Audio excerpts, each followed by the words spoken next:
दोस्तों नमस्कार, आपका स्वागत है द साइंस अप में। आप लोग देख रहे हैं स्पेशल साइंस की सीरीज 46 नंबर। अब तक 45 सीरीज कंप्लीट हो चुकी हैं।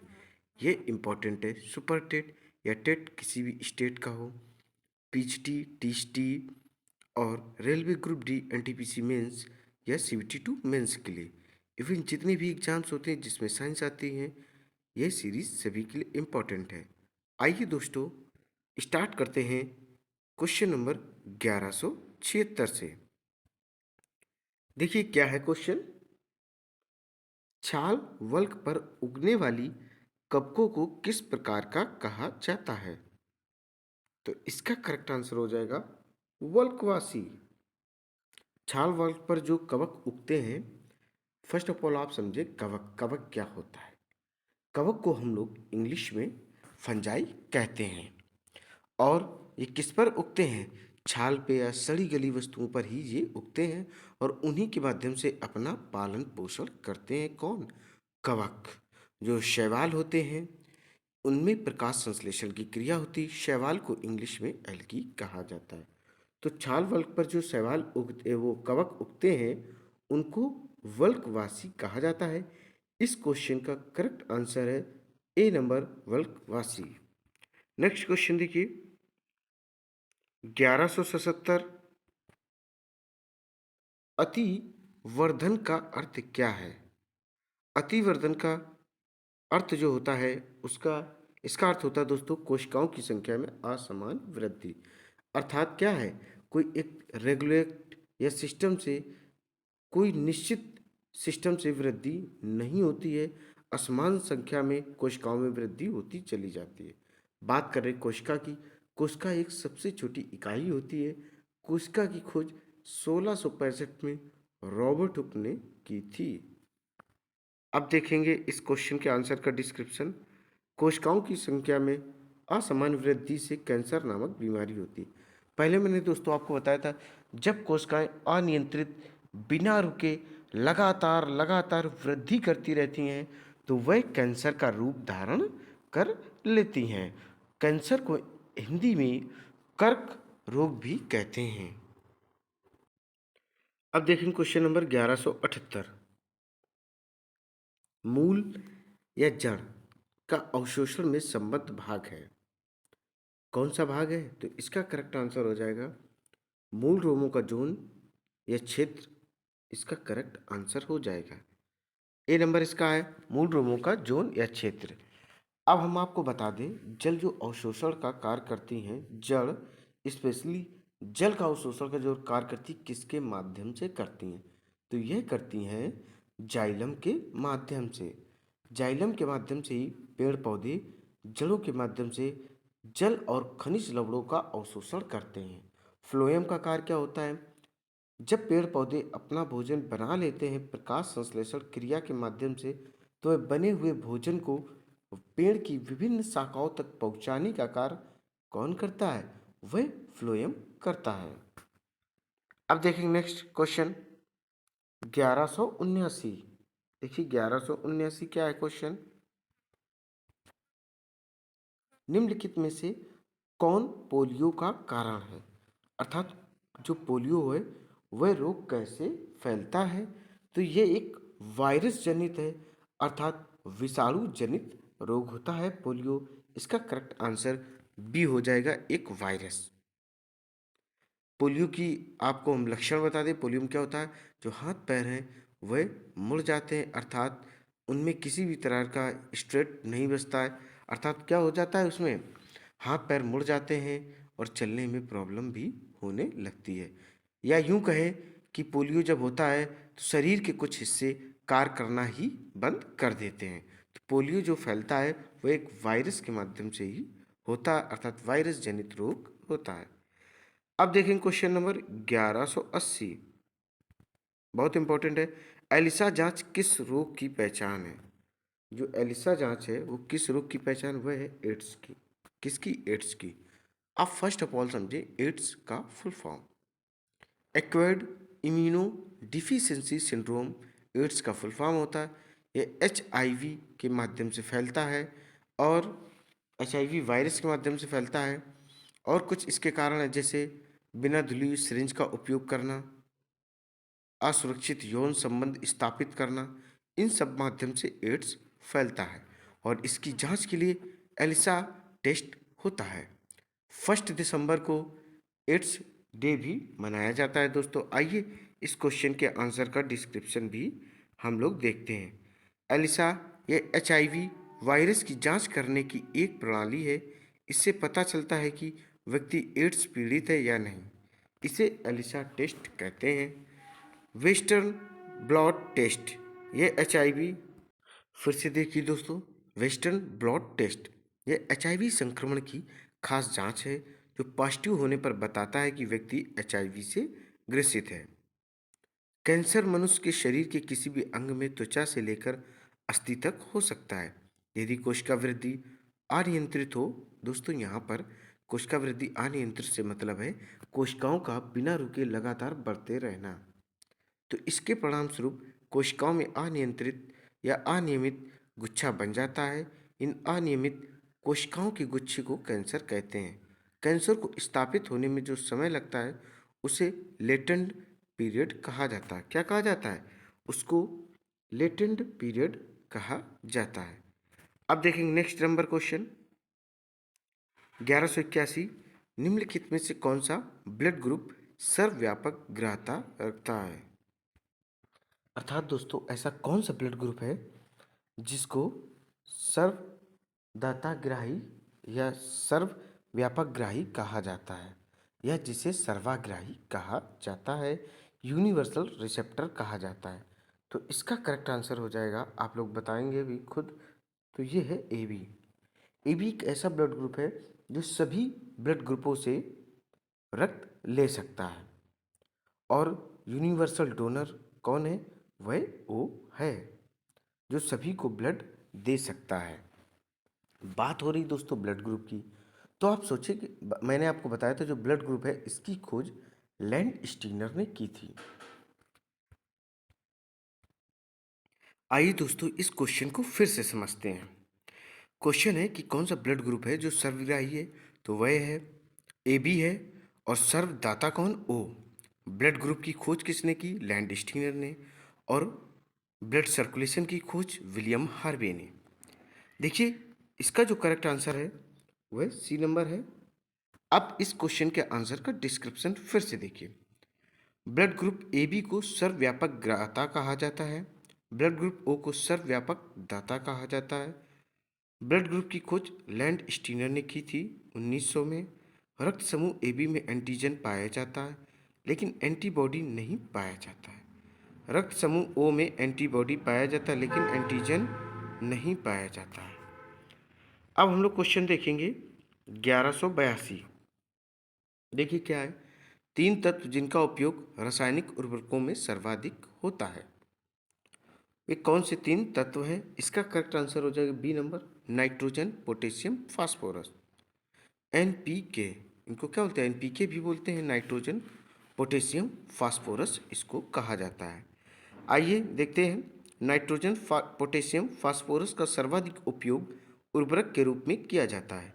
संतरा में साइट्रिक एसिड पाया जाता है और एसिड का मतलब है कि संतरे की जो pH वैल्यू होती है वह 7 से कम होती है। जिनकी pH वैल्यू 7 से कम होती है वो सभी अम्ल की कैटेगरी में आते हैं और जिनकी pH वैल्यू 7 से अधिक होती है वह सभी के सभी बेस की कैटेगरी अर्थात क्षार के रेंज में आते हैं। और जिनकी pH वैल्यू 7 होती वह उदासीन या न्यूट्रल होते हैं। जैसे प्योर वाटर या डिस्टिल्ड वाटर की जो pH वैल्यू होती है वह होती है 7।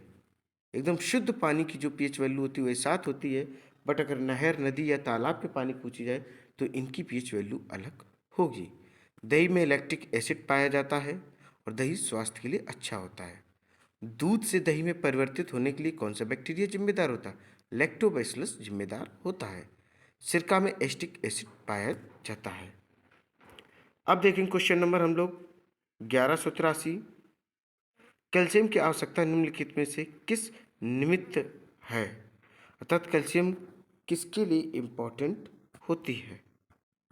तो कैल्शियम दोस्तों इम्पोर्टेंट किसके लिए है? देखिए हड्डियों के लिए, बोन्स के लिए कैल्शियम बहुत इंपॉर्टेंट है। कैल्शियम के मुख्य स्रोत क्या है? सफ़ेद प्रकार के पदार्थ, स्पेशली दूध ले सकते हैं, अंडा देख सकते हैं, और भी विभिन्न प्रकार के खाद्य पदार्थ होते हैं जो बहुत इंपॉर्टेंट होते हैं बोन्स के लिए। ध्यान रखिए, कैल्शियम से ही बोन्स और अपने दांत मजबूत होते हैं। आइए नेक्स्ट क्वेश्चन देखते हैं क्या है अपना। देखिए इंपॉर्टेंट, इस क्वेश्चन के आंसर का डिस्क्रिप्शन भी देख लें। हड्डियों के विकास के लिए कैल्शियम की आवश्यकता होती है। खून का जमना विटामिन के कारण होता है। दोस्तों बात हो रही विटामिन के की, तो विटामिन के का जो मुख्य कार्य होता है रक्त का थक्का जमाना। अब कैसे? सपोज दैट किसी व्यक्ति को चोट लग जाए तो उसका रक्त बहने लगता है। सम टाइम्स आफ्टर, कुछ समय बाद रक्त बहना रुक जाता है और खून के थक्के बनने लगते, तो वह विटामिन के की वजह से होते। अगर किसी व्यक्ति की चोट लगती है, रक्त लगातार बहता रहता है, रुक नहीं रहा है, खून के थक्के नहीं बन रहे, तो आप समझ सकते कि इस व्यक्ति के अंदर विटामिन के की कमी है। अब देखेंगे नेक्स्ट क्वेश्चन 1184। ब्लड कैंसर को आमतौर पर किस नाम से जाना जाता है? तो ब्लड कैंसर को ल्यूकेमिया के नाम से जाना जाता है। ब्लड कैंसर होता क्या है? स्पेशली जो ब्लड के अंदर कोशिकाएं होती अनियंत्रित रूप से वृद्धि लगातार करती रहती हैं, यही ब्लड कैंसर का रूप धारण कर लेती। अब इसका ट्रीटमेंट क्या होता है? ट्रीटमेंट यह होता है कि 3 महीने और या 6 महीने के अंतराल पर उस व्यक्ति से उस व्यक्ति के शरीर से पूरा का पूरा ब्लड निकाला जाता है और दूसरा शुद्ध ब्लड उसकी बॉडी में डाला जाता है। और ये अगर किसी व्यक्ति को ब्लड कैंसर है तो इसका ट्रीटमेंट बहुत कॉस्टली होता है। अब देखेंगे नेक्स्ट क्वेश्चन। आइए दोस्तों अब देखेंगे क्वेश्चन नंबर 1185। ओंकोजीन संबंधित है, अर्थात ओंकोजीन किससे संबंधित है? तो एक कर्क रोग से संबंधित है। कर्क रोग क्या होता है? कैंसर होता है। कैंसर में क्या होता है कि जो कोशिकाएं होती उनकी वृद्धि लगातार होती रहती, वो भी अनियंत्रित वृद्धि होती है, उसी को कैंसर कहते हैं। ओंकोजीन भी कैंसर से संबंधित है। कैंसर को कर्क रोग भी कहा जाता है। अब क्वेश्चन देखेंगे 1186। डीएनए को किसने अंतःपात्र में बनाया है? तो कौन थे जिन्होंने अंतःपात्र में डीएनए को बनाया? फर्स्ट ऑफ ऑल आप समझिए डीएनए का full form deoxy ribo nucleic acid और आरएनए का राइबो न्यूक्लिक एसिड। डीएनए का डबल हेलिकल मॉडल जो प्रेजेंट किया था वॉटसन एंड क्रिक ने दिया था। डीएनए को जेनेटिक मटेरियल भी कहा जाता है। और अंतःपात्र किसने बनाया था डीएनए को? एडवर्ड जेनर ने। एडवर्ड जेनर ने ही अंतःपात्र का रूप प्रदान किया था डीएनए को। अब नेक्स्ट क्वेश्चन देखेंगे 1187। देखिए, तीव्रता एवं प्रयुक्तता के आधार पर निम्नलिखित में से कौन सा कर्क रोग उत्पन्न कर सकता तथा उसका उपचार भी करता है? तो इसका देखेंगे दोस्तों हम लोग, करेक्ट आंसर हो जाएगा डी नंबर, पराबैंगनी किरणें। इनको अल्ट्रावायलेट रेज भी कहते हैं। तो ये क्या करते हैं? ये भी तीव्रता एवं प्रयुक्तता के आधार पर कर्क रोग उत्पन्न कर सकते हैं। कौन? तथा उसका उपचार भी करते हैं परावैंगनी किरणें। परावैंगनी किरणों को यूवी किरणें या अल्ट्रावायलेट रेज कहा जाता है। अब दोस्तों आपको हम बता दें कि परावैंगनी किरणें कहाँ से? सूर्य से ही प्राप्त होती हैं। अब देखेंगे क्वेश्चन नंबर 1188। एक स्वस्थ वयस्क मनुष्य में रक्त का कुल परिमाप कितना होता है? तो इसका करेक्ट आंसर हो जाएगा 5 से 6 लीटर। जो वयस्क व्यक्ति होते हैं उनमें एक औसतन बताया जाता है कि 5 से 6 लीटर रक्त होता है। एक स्वस्थ मनुष्य में 5 से 6 लीटर रक्त होता है। आरबीसी का जीवन काल 120 दिन होता है। आरबीसी का फुल फॉर्म होता है रेड ब्लड कार्पसल्स। क्या होता है? रेड ब्लड कार्पसल्स होता है और इसकी लाइफ टाइमिंग जो होती है 120 दिन होती है। डब्ल्यूबीसी का जीवन काल 3 से 4 दिन होता है।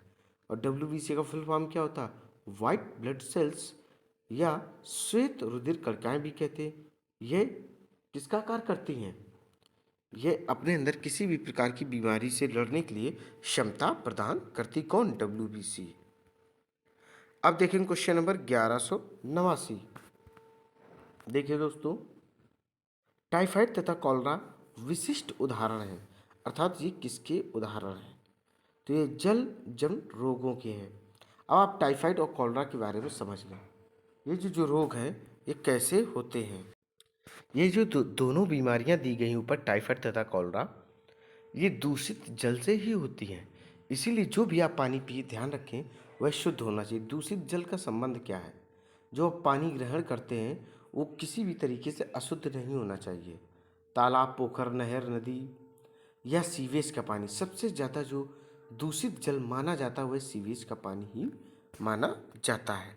तो ध्यान रखिएगा। अब देखें क्वेश्चन नंबर 1190 क्या है। यकृत एवं मांसपेशियों में ऊर्जा जमा होती है किस रूप में? तो यह होती है कार्बोहाइड्रेट के रूप में। यकृत एवं मांसपेशियों में ऊर्जा जमा होती कार्बोहाइड्रेट के रूप में। मैं आपको बता दूं दोस्तों, जो हमें ऊर्जा प्रदान करती है वह कार्बोहाइड्रेट। अब बात होगी कार्बोहाइड्रेट के मुख्य स्रोत क्या होते हैं। स्पेशली चावल, गेहूं, मक्का, अनाज, ये सब किसके हैं?